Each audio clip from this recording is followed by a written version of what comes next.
I speak with so many founders who have a scarcity mindset and don't realize that, look, once you move past your kind of ramen noodle days and you actually have investors, those investors expect you to invest and to grow your business in a serious way. Like the whole point of your startup is to invest in it. You cannot have scarcity mindset anymore, except for one thing, I believe.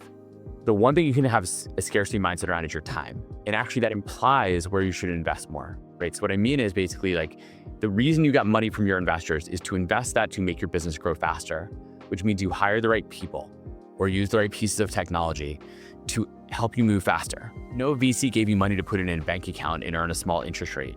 That's not the point. But so many founders have that mindset. So what did you do to move yourself to that perspective? Right? Like how did you get yourself there? Because once again, it's so easy for most people to be scarcity mindset at all times. It feels good, right? You can see, oh, it's in my bank account going up just a little bit. I'm not wasting money. It's easy to track that.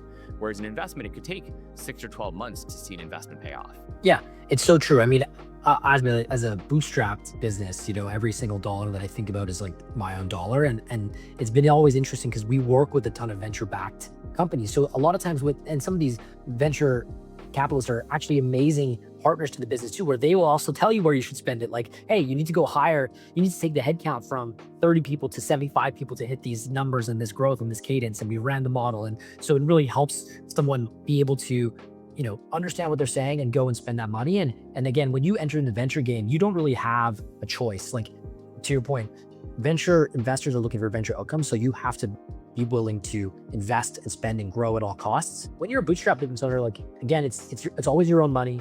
You're trying to be conscientious of investments and dollars spent because you don't want to lose money. You don't want to waste any money. And for me, the first, let's say 5-6 years of the business, I would say a lot of those decision-making criteria that I would evaluate the business on, it was a lot of, like a little bit more scarcity, a little bit more surviving, right? Like, every year you're surviving. And then at some point you have to ask yourself, am I gonna just survive for the rest of my life? Like from a mindset perspective, like, is that all I'm going to do? Or can I try to find a way to go from surviving to thriving?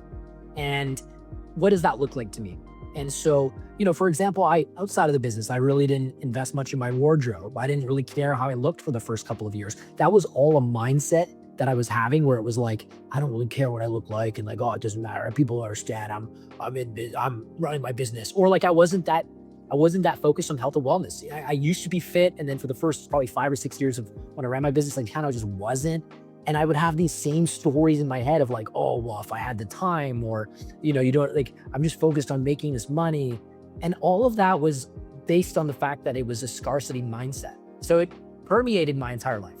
And at some point I just hit a wall where I could no longer continue on, no matter what kind of external metrics or external validation I could go and seek to try to convince myself otherwise. It really came down to like having a real honest conversation with myself, going to therapy, getting a coach, and changing the actual mindset that I have and thinking about things more from a growth perspective. And to your point around time, right? Because it's like, sure, you can like save and somewhat grow and time will go on, but I want to accomplish more things in a shorter period of time. So how do I do that? And usually how you allocate capital is a way to really cut that down. So for me, it was all mindset.